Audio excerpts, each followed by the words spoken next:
Sup is still a young diamond, still trying to be real down here. I've been in Europe for some time now, and I'll be honest with you. Europe wasn't my destination, back then when I ventured out, of Nigeria.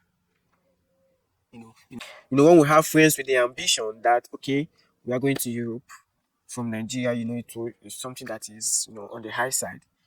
I wasn't, seems like I was the only one, thinking in another direction. My main purpose of leaving Nigeria was never to come to Europe.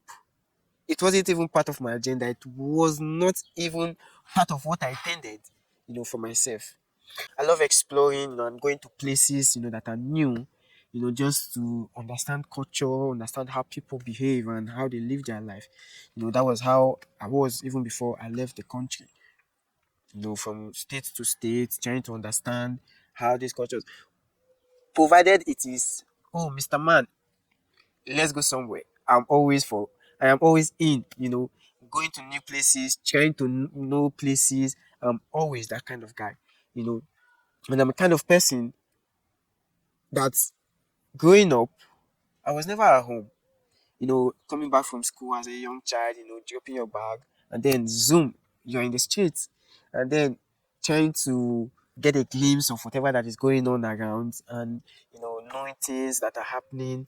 Back then there's nothing going on in my environment that I'm not aware of. Whatever you are looking for, whatever you want to purchase, anything at all you just need to do, you ask me. I'm more or less like the guy that knows what is going on around because I'm never at home, going from street to street, street to street, knowing what is going on. And, that is how I've been. Even when coming back from school and we are being forced to stay at home, you know, we tend to not want to be at home. That's just my kind of person. I've always loved to like move, know new places, be the first person to be aware of whatever that is going on, being the encyclopedia of my own territory, gaining new knowledge. When I get to a place, I try to first of all understand whatever that is there. So that has been part of me. So coming to Europe was never part of my agenda. Do you know what was on my agenda? Just guess. Leave it in the comment section. Okay. Now, part of my agenda was not to come to Europe. Part of my agenda was actually to go to the Emirates. How? And I'm the kind of guy that was so, fascinated about, when it comes to geography, maps and all of that, because I had this atlas map from my elder brother we had at home. It seems like it belonged to my dad anyway, you know.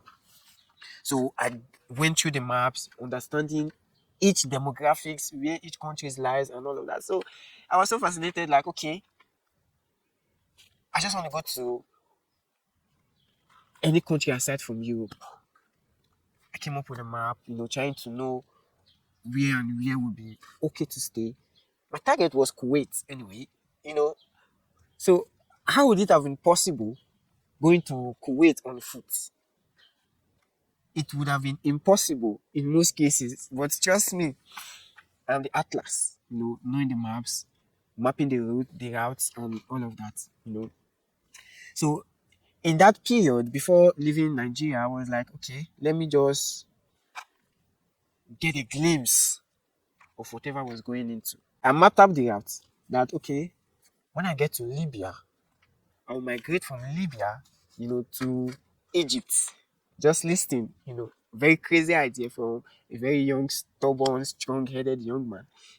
I'll migrate to Egypt. Then from Egypt, I will cross over to the Saudis. Then from the Saudis, I'll make my way across till I get to Kuwait. That was the dream. And I was so emphatic about it because I wanted to explore those areas, Kuwait, Oman, you know, Kuwait, Oman. We also have Qatar and the UAE. They are also all in the same regions. Those are my target regions, where I wanted to go explore, learn Arabic, Assalamu alaikum, wa alaikum salam. I learned that in Nigeria from my Muslim, friend. That's the actual greeting. Assalamu alaikum. So I wanted to learn more about Arabic, the lifestyle, cover yourself, your head, and I was so fascinated about this kind of dress. But things happens, life happens, journey cut short. You have to re-strategize and know what you are doing. Now the question will be, what changed that made me change my decision about taking that route? Even when I set out on the course, from Nigeria to Niger, from Niger, getting to Libya, the dynamics changed. Now, the moment the dynamics changed, I began to see some kind of clarity of these, Libyans that are probably. I began to see some clarity in their attitude and in their behaviors. Guns everywhere. I was scared to the bone. Like, okay, what's going on? I knew Libya was not safe. I knew Libya was at war. But I wasn't even expecting to see, the number of guns we were seeing, the, youngsters that were with gun, just slight misbehavior, you are done for. So me being there, I wasn't having any money, so I just decided to do menial jobs, which was very strenuous for me, and I had to do it anyway, because you have to survive. You're already far away from home, and there's nobody to run to. So in a bid of doing that, the plans changed. I spoke to a friend and like, oh, you crazy? You're going to this country. This is what is going on. This is what is going on. You were not privy to certain informations. You can't, from Egypt get to Saudi and then you start making your way. You just go before your time. So I was so sure about going through that. I would have been in Kuwait by now. Trying to know what to do with myself anyway. So a friend of mine just encouraged me. You just have to go to Europe. There you have better opportunities, more freedom to do whatever you want to do, and they have human rights. Here in Libya, there's no human rights. Not to talk of when you get to Egypt. Egypt is somehow a little bit strict, when it comes to human rights, and crossing down to the Saudi is somehow. And during that period, even the Yemenis, they were also, at loggerhead with each other, the crisis going on in that region. And so it was so crazy. And I decided to give it a rethink. And I said to myself, okay, let's just come to Europe. Let's see how it goes. So we struggled and, until we got here. And here we are. 10 years later, talking about it. So I'm still in that, dream of exploration. In as much as we talk about personal finance, how to structure your personal finance, living prepare for retirement, how to live within your means and all of that. But still, there is a part of me that, still wants to explore. So that is why I'm bringing it up. In due time, we'll also be exploring, the Italian landscape, which is what I was trying to do before I had the incident that happened to me.